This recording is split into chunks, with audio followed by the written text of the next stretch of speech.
Number two cope is I only have to follow XYZ. This is a amazingly prevalent myth in the Roman Catholic world. Where did you get the idea that you, quote, only have to follow the, quote, ex cathedra statements? Number one, there's not actually a list of the ex cathedra statements. And that's why every Roman Catholic comes up with a different list of what the ex cathedra necessary beliefs are. Furthermore, Vatican I is emphatic and states more than once that you also have to believe beyond the ex cathedra, you also have to believe the universal ordinary teaching, and you have to submit to the ordinary teaching, which can be fallible, but yet with docility. So that's a complete myth. It's absolutely not true that as a Roman Catholic, you only have to believe and accept a handful of, quote, dogmatic or ex cathedra things. It's just made up. It's a myth that one guy, one apologist, one Catholic person says, and then all the other ones just chirp it out and repeat it as if it's true because they heard it somewhere. And they always just chirp out and repeat like mina birds, the same phrases, the same copes, the same responses. And they never even think to consider, well, is that even true? Is it even the case that I only have to believe a handful of dogmatic things? Again, we've highlighted and cited multiple times on Twitter. We've put it up countless times. In Denzinger, there's at least 4 places where it says you even have to accept the Pope's juridical decisions. If the Pope says so-and-so is excommunicated, you have to accept it. You don't get the liberty of saying, I think he's wrong there, I don't accept that. It doesn't matter what you want to accept. You don't get to be a Protestant Roman Catholic.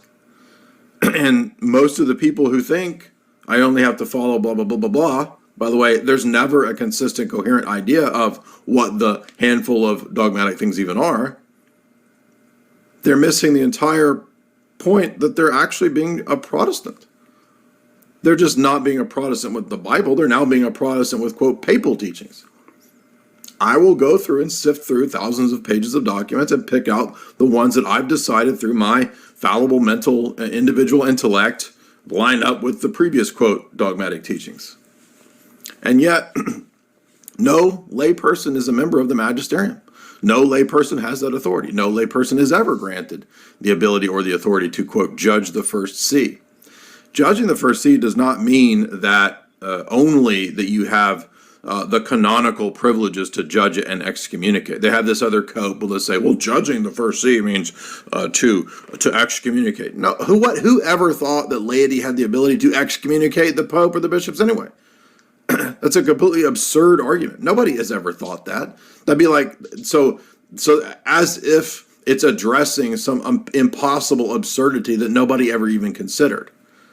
As if there was a whole bunch of people thinking that the laity could excommunicate the Pope, so they needed to have this statement in canon law that no laity could judge and excommunicate the Pope. It's just completely silly, completely stupid.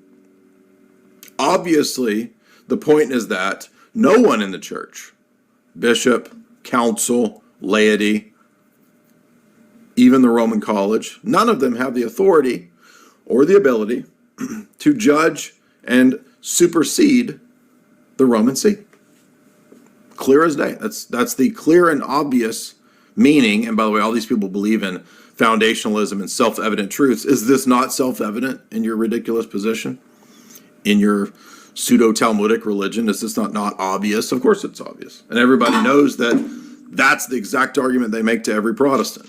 Every Roman Catholic, when they make these arguments to the Protestants, they're suddenly ultramontanist super papists. And then when they're in their inter-Nicene conflicts, oh, now you see we're papal Protestants picking and choosing where Francis is faithful and where he's failed.